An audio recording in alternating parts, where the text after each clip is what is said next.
My ex left me for someone more successful. Guess who's broke now? They say success is the best revenge. I say success that you build from the ashes of your heartbreak is even better. When my boyfriend Caleb stood in my tiny apartment kitchen and told me I was stagnant, that he needed someone more successful, I felt like my entire world was ending. He walked out with his suitcase without hesitation, without apology, without a second glance.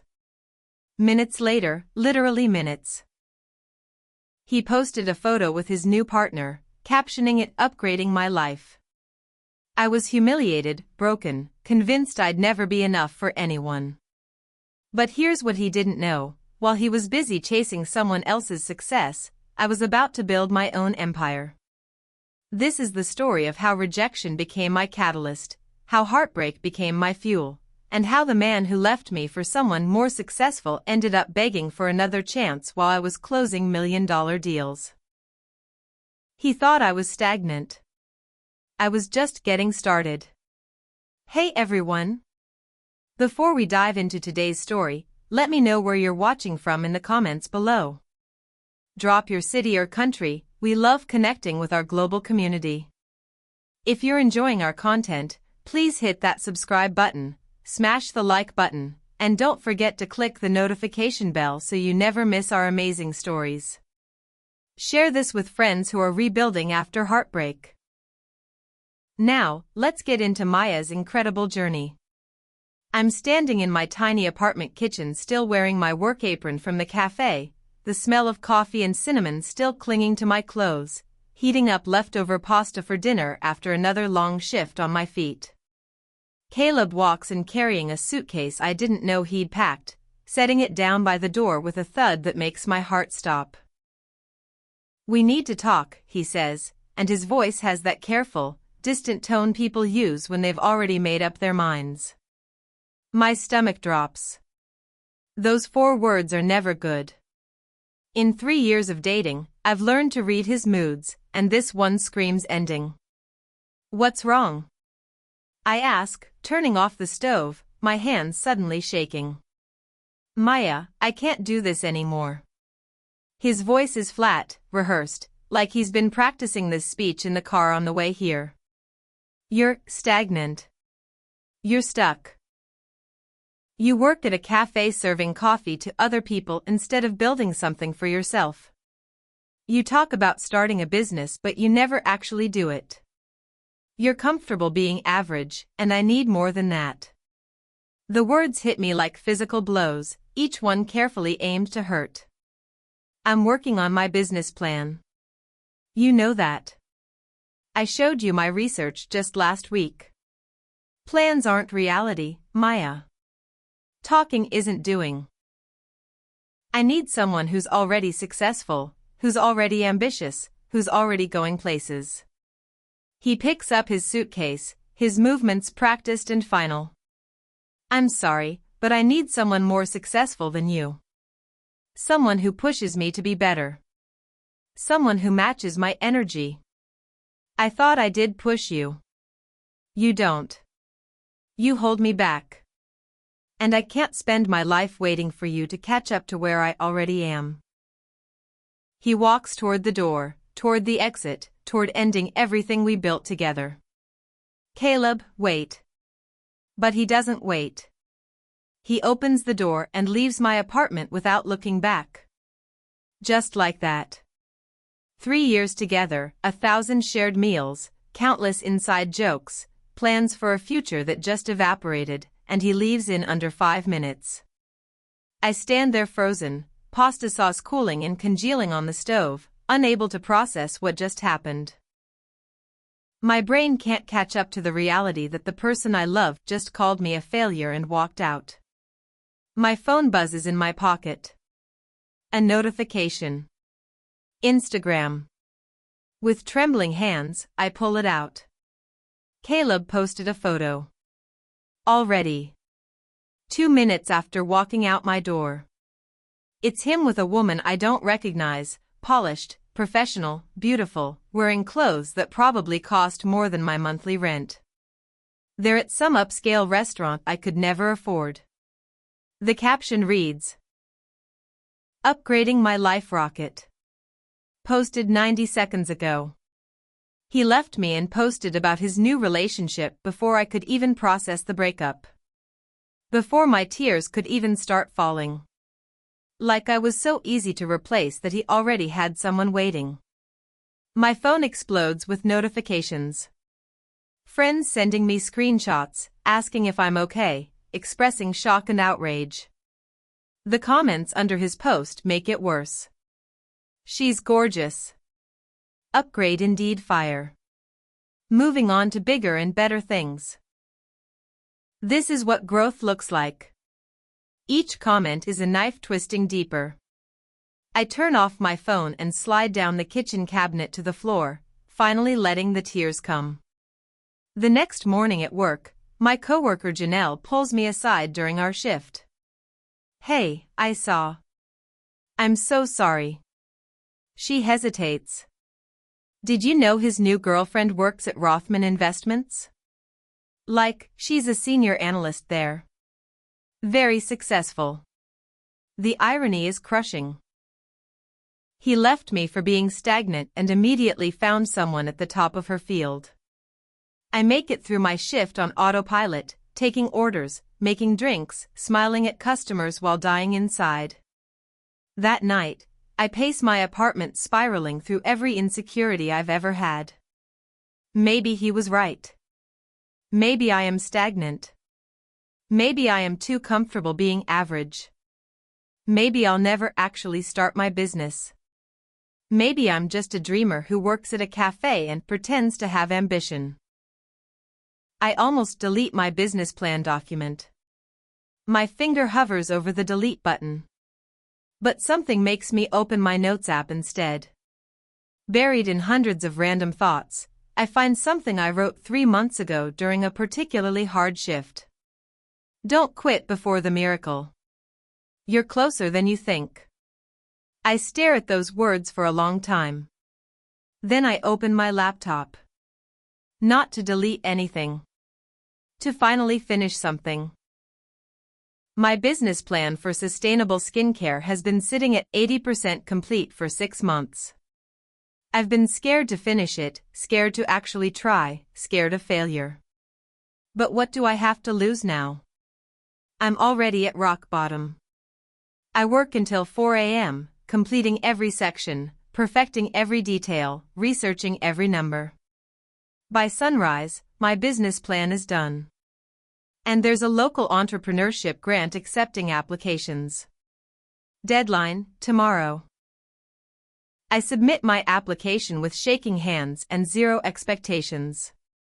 Just desperation and a need to prove I'm not stagnant. The website shows a simple confirmation: your submission has been received. Finalists will be notified within 1 week.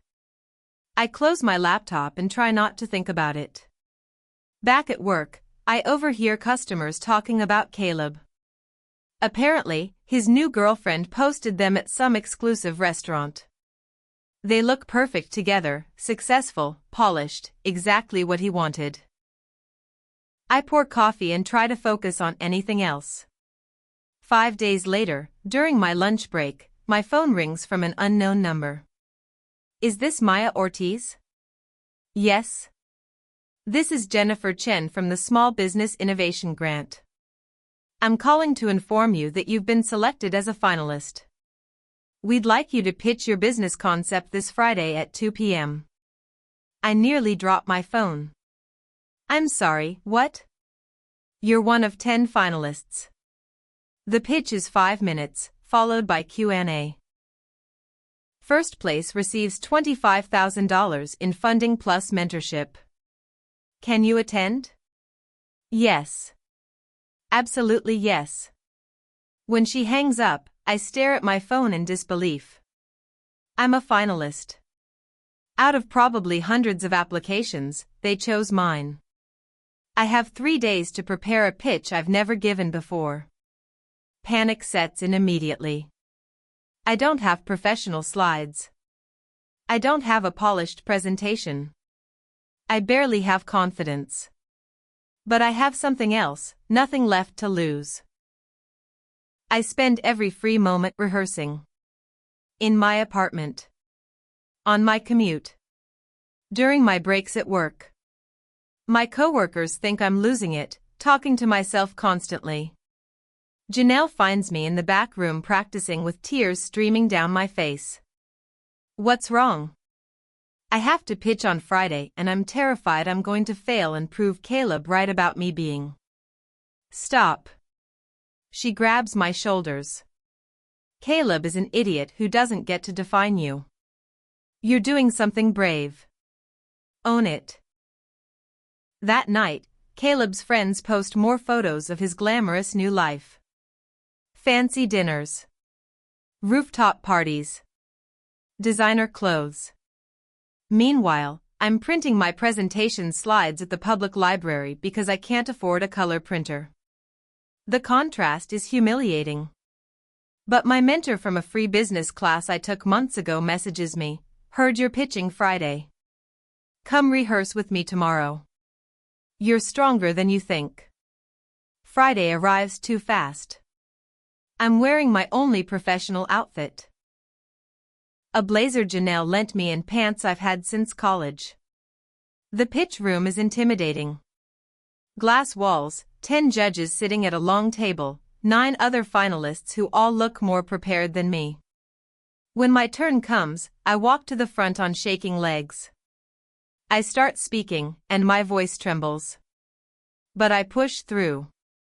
I talk about the gap in the market for truly sustainable skincare that's affordable. About how most green products are luxury priced, inaccessible to average people. About my formulas I've been testing for a year. About the community I want to build. My passion overrides my fear. I forget to be nervous and just believe in what I'm saying. When I finish, the room is silent. Then one judge starts nodding. Then another. Then applause. Thank you, Ms. Ortiz. Expect an email tonight with our decision. I float out of the building in a daze. I can't eat dinner. Can't focus on anything. Just stare at my email, refreshing constantly. At 9:47 p.m., the notification appears. Subject: Small Business Innovation Grant Decision. I open it with hands shaking so badly I can barely click. Dear Maya. Congratulations. Your pitch for EcoGlow Skincare has been selected as the first place winner. You will receive $25,000 in grant funding plus 6 months of mentorship from our partner network. I scream. Loud enough that my neighbor bangs on the wall. I won. I actually won. $25,000 to start my business. Real funding. Real support. Real validation that my idea matters. I'm crying and laughing and can't breathe and feel like I'm dreaming. Then a DM notification pops up on Instagram. From an account I don't recognize. I click it. It's from Caleb's new girlfriend. The message is short and completely unexpected. Congratulations on the grant. I saw the announcement online. You deserved better than how things ended. Good luck with your business. I stare at it, confused, touched, and oddly validated. She doesn't owe me kindness. But she gave it anyway. I don't respond. I just screenshot it and save it. A reminder that not everyone is cruel. The grant announcement gets posted on the program's social media. Small local business pages share it. Friends congratulate me. And then something unexpected happens. Orders start coming in. People saw the announcement and want to pre-order products that don't even exist yet. They believe in the concept enough to pay in advance. 10 orders the first day. 20 the second. 50 by the end of the week. I'm overwhelmed, terrified, and exhilarated. My tiny apartment living room becomes a microfactory. I'm mixing formulas, filling containers, printing labels by hand. A friend who's good at TikTok suggests I document my journey. People love small business stories, she says. I post a video showing my setup, my kitchen-turned-lab, the modest packaging, the genuine passion. It gets 40 views. Then 100. Then it gets picked up by the algorithm. Within 3 days, the video hits 1.2 million views. Comments flood in. This is the kind of business I want to support. Just ordered. Can't wait to try. Your story is so inspiring, loudly crying face. Orders explode. 50 in one day. Then 100. Then I lose count. I can't keep up. I'm working my cafe job, then coming home to work until 2 a.m. filling orders, sleeping 4 hours, repeating. Then an email arrives that changes everything. Hi Maya, I own Bloom Boutique downtown. I'd like to place a wholesale order for 200 units. Can we discuss? 200 units. I can't fulfill that alone. But I can't turn it down either. I hire 2 friends who need work. We transform my living room into an actual production space. It's chaotic, cramped, and buzzing with excitement. We work in assembly line fashion, 1 person mixing, 1 filling, 1 labeling. Orders ship out faster. Reviews start coming in. 5 stars. Glowing testimonials about the quality, the affordability, the ethics. My TikTok grows to 50,000 followers. Then 100,000. Then an envelope arrives in my mail. Regional Small Business Expo booth invitation. They're offering me a free booth at a major expo where hundreds of established brands will be showcasing. I accept immediately. The expo is intimidating. Professional booths with huge displays, sales teams, perfect branding. My booth is modest. Homemade banner, simple product display, just me standing there nervous. For most of the day, people walk past without stopping. Bigger brands with flashy setups get all the attention. I try not to feel defeated. Near closing time, when I'm ready to pack up, a well-dressed woman in her 50s approaches. She picks up my hand cream, reads the ingredients, tries a sample. This is lovely, she says. Really lovely. Where are you sold? Online mostly. And 1 local boutique. Have you considered retail partnerships? I'd love to, but I'm still pretty small. She hands me a business card. I'm Christine Vega, CEO of Luxe Living Stores. 60 locations nationwide. I'd like to discuss carrying your line. Call me next week. She walks away before I can fully process what just happened. Loving the story so far? Drop a comment with your location. Are you watching from Phoenix, Amsterdam, Bangkok, or somewhere else? We read every single one. Don't forget to hit that subscribe button, give us a thumbs up if you're rooting for Maya, and share this with someone who's rebuilding after heartbreak. Turn on notifications so you never miss these incredible stories. Now, back to the action. I call Christine's office the following Monday, convinced her assistant will tell me she changed her mind. Instead, Ms. Vega is expecting your call. Hold please. Christine answers personally. Maya, I love what you're building. Can you come pitch a full product line? I'm thinking 8 to 10 SKUs for our wellness section. When? This Friday work for you? I barely sleep all week. I develop new products, create prototypes, design presentations, practice my pitch until I have it memorized. Friday arrives. I walk into Luxe Living's glass headquarters in downtown, wearing a new blazer I bought specifically for this, the first professional clothing I've purchased for myself, not borrowed. Christine and her buying team listen as I present my line, my vision, my values. When I finish, Christine doesn't hesitate. We want you. Starting with 6 stores as a test, then rolling out to all locations if sales perform. Standard retail partnership terms, plus marketing support. I sign the contract with shaking hands. My products are going into actual stores. Real shelves. Nationwide visibility. The retail partnership launches 3 months later. Sales exceed projections immediately. Customers love the quality and price point. I hire 5 more people. Rent a small production facility. Move out of my apartment into a place with a separate work-life boundary. My business is real. Growing. Sustainable. Then Caleb emails me. Subject, can we talk? I stare at it for a long time before opening. Hey Maya. I saw your company's success online. That's really amazing. I always knew you had potential. Want to grab coffee sometime? Would love to catch up. The audacity makes me laugh out loud. But curiosity wins. I agree to meet.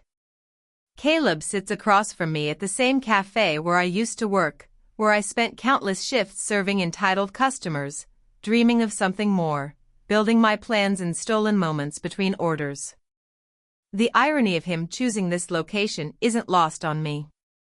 He's smiling like nothing happened, like he didn't shatter me 6 months ago. Like we're just old friends catching up over lattes. You look great, he says, his eyes scanning me appreciatively. Really great. Success looks good on you. Business is obviously treating you well.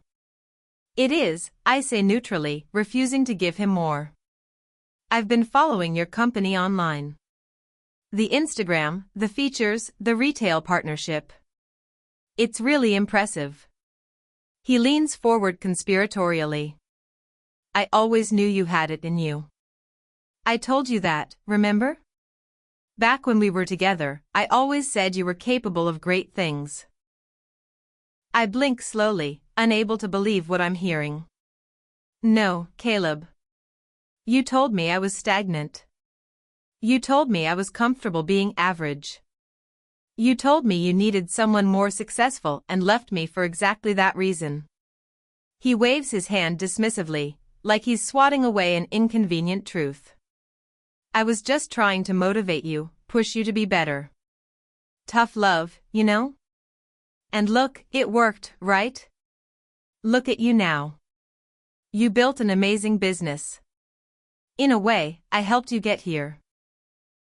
The gaslighting is almost impressive in its boldness. He's actually trying to take credit for my success while rewriting the history of how cruelly he abandoned me. What do you want, Caleb? I ask directly, too tired for games. He shifts in his seat, and for the first time, I see nervousness crack through his confident facade. Look, I've been thinking a lot about us. About what we had. And I made a mistake, Maya. Walking away from you was the biggest regret of my life. I see that now, clearly, and I was hoping we could give us another chance. Start fresh. Try again. Another chance. Yeah. I mean, we were great together. We understood each other. We could be great again, maybe even better than before. Especially now that you're, successful. We'd be equals. A power couple. We could really build something together. There it is. The real reason he's here. Not love. Not regret. Opportunity. What happened with your upgrade? I ask calmly, taking a sip of my coffee. His face darkens instantly. What? The woman you left me for. The successful one you posted about 90 seconds after walking out my door. What happened there? His face darkens. What? The woman you left me for. The successful one. Caleb's composure cracks. It didn't work out. His voice has an edge now. Her firm had issues. Layoffs. She lost her job. Things got complicated. So she wasn't successful anymore. It's not like that. Then what is it like? He runs his hand through his hair, frustrated. Look, I'm going through a rough patch, okay? I made some bad investments. My job situation isn't great. I just thought we could help each other. The truth lands like a bomb. He's not here because he misses me. He's here because he's struggling financially and thinks I'm his safety net. Help each other, I repeat. You mean I help you? We were partners, Maya. We could be again. I stand up, gathering my things. You left me when I had nothing because I wasn't successful enough. Now you want back in because I am? That's not love, Caleb. That's opportunism. You're abandoning me? His voice rises. After everything we had? You abandoned me first. For an upgrade, remember? I meet his eyes calmly. You left me for success. Turns out I was the success. Goodbye, Caleb.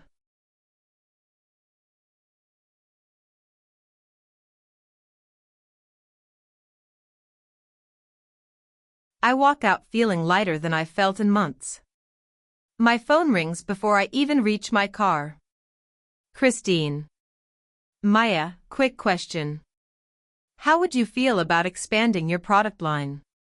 We're seeing incredible demand. I'm thinking 12 more SKUs, exclusive to Luxe Living. Yes. Absolutely. Perfect. Also, there's an entrepreneurship conference next month. They want emerging founders to speak. I recommended you. Interested? My voice catches. Very interested. Great. I'll send details. You're doing amazing work, Maya. Keep it up. When she hangs up, I sit in my car and cry. Not from sadness this time. From gratitude. From pride. From the overwhelming realization that I built this myself. Caleb tried to come back into my life like he had any right to my success. But he doesn't. He left when I had nothing. He doesn't get to return now that I have everything. The entrepreneurship conference is massive. 500 attendees, established business owners, aspiring founders, investors, media. I'm terrified standing backstage waiting to go on. But when my name is called and I walk onto that stage, something shifts. I tell my story. The heartbreak. The late nights. The fear. The grinding work. The small wins that became big wins. I don't mention Caleb by name. I don't need to. Someone once told me I was stagnant, I say to the crowd. That I wasn't ambitious enough. That I needed to be more successful. And they were right about one thing, I did need to be more successful. Just not for them. For me. The audience is silent, hanging on every word. Build your business for yourself. Not to prove anyone wrong. Not for revenge. But because you believe in what you're creating. When I finish, the entire room stands and applauds. Afterward, reporters swarm me asking for interviews, business cards, quotes. One journalist from a major publication asks, "Can we feature your story?" The world needs to hear this. The article publishes 2 weeks later.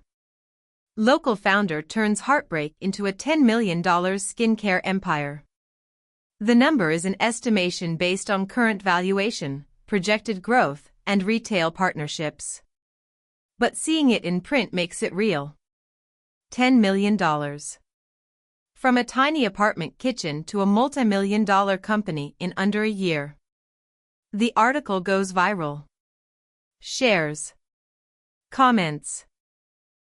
Features on business podcasts. And then I see it, Caleb commented under the article's social media post. I'm so proud of you. I always believed in you. If you ever want to talk, I'm here. The responses from strangers are swift and brutal. You're the ex who left her, aren't you?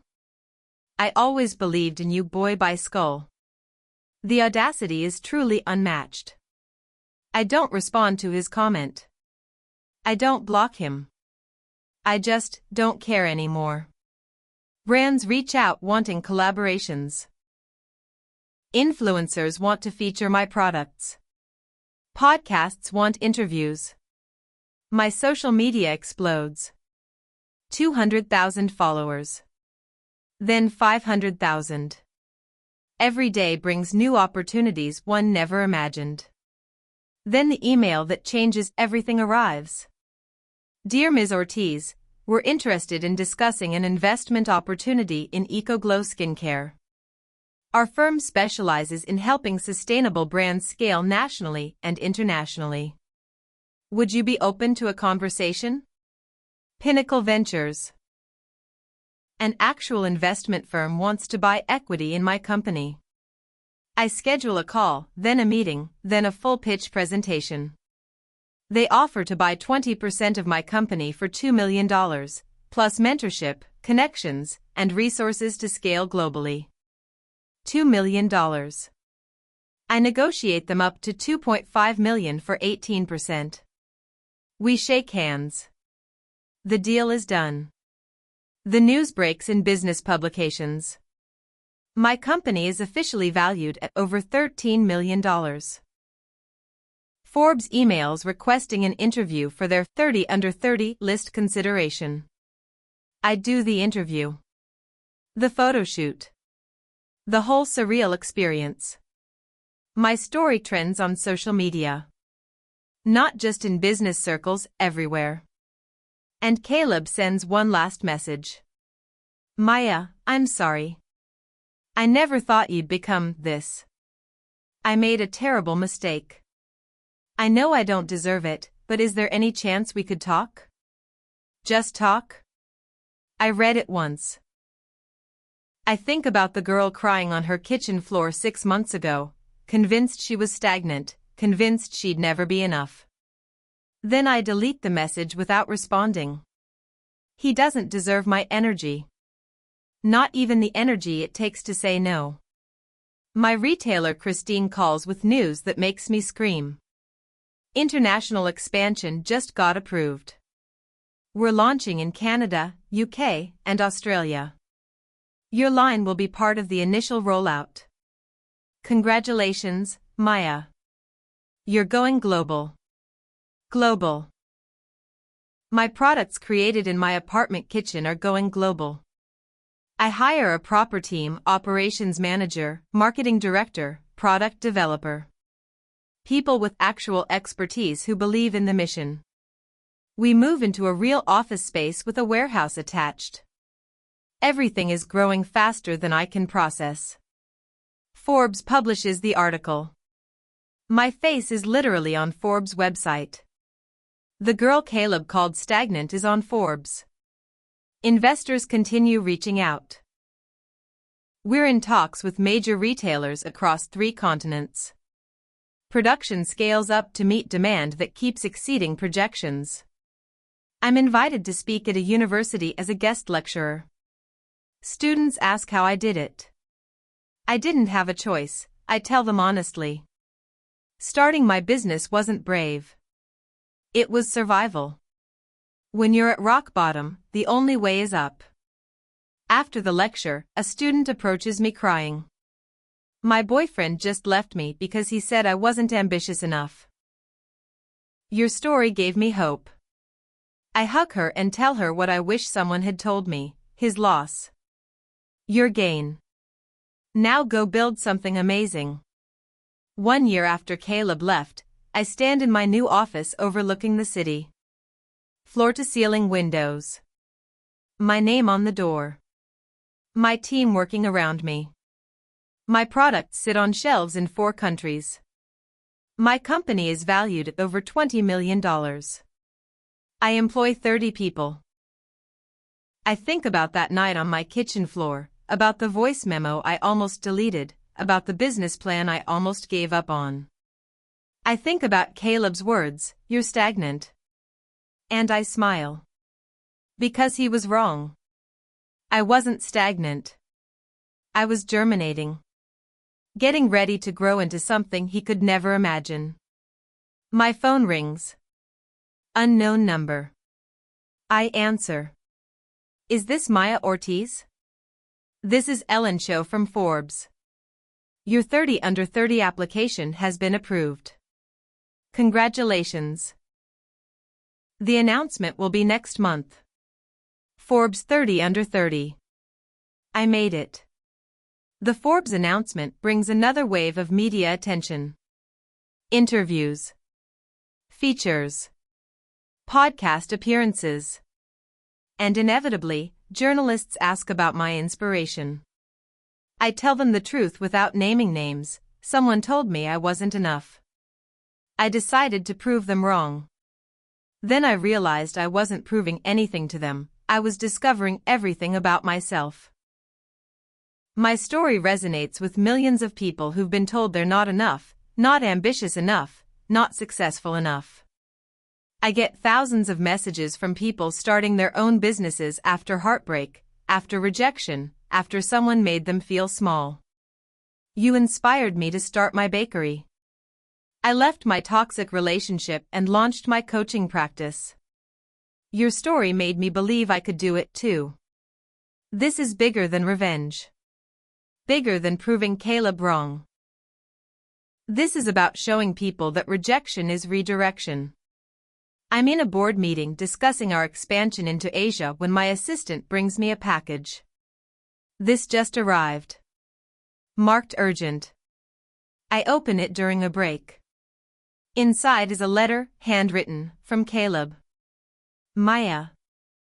I know you won't respond to messages, so I'm trying this. I need you to know how sorry I am. I see your success everywhere and I realize what I lost. You were never stagnant. I was blind. I was stupid. I destroyed the best thing in my life because I was too shallow to see what mattered. I'm not asking for another chance. I know I don't deserve one. I just need you to know that I'm sorry, and that I'm proud of who you've become. You didn't need someone more successful. You just needed someone who believed in you as much as you believed in yourself. I hope you're happy. Caleb. I read it twice. Feel nothing. No anger, no satisfaction, no vindication. Just indifference. I fold the letter and put it in my desk drawer. Not to keep as a trophy. Just to remember where I started. Then I return to my meeting about Asia expansion, to my team, to my company, to the empire I built from heartbreak. That evening, I stand at my office window watching the sunset paint the city gold. My phone buzzes. A text from my team, celebrating tonight? We just hit 50,000 units sold this week. I smile and type back, absolutely. Drinks on me. As I gather my things, I think about Caleb's words one more time. I need someone more successful. He was right. He did. But he looked for success in someone else instead of recognizing the potential in the person who loved him. I didn't need to be with someone successful. I needed to become successful myself. And I did. Not for him. Not because of him. Not to prove him wrong. For me. Because of me. To prove myself right. I lock my office door and head down to celebrate with my team. The people who believed in me when I barely believed in myself. Caleb wanted someone more successful. He had her. He just didn't know it until it was too late. And now? I don't think about him at all. I'm too busy being exactly what he said I couldn't be. successful, ambitious, unstoppable, and entirely, completely, finally free. What an incredible journey! Thanks for watching till the end. Please let us know in the comments where you tuned in from. We absolutely love hearing from our amazing global audience.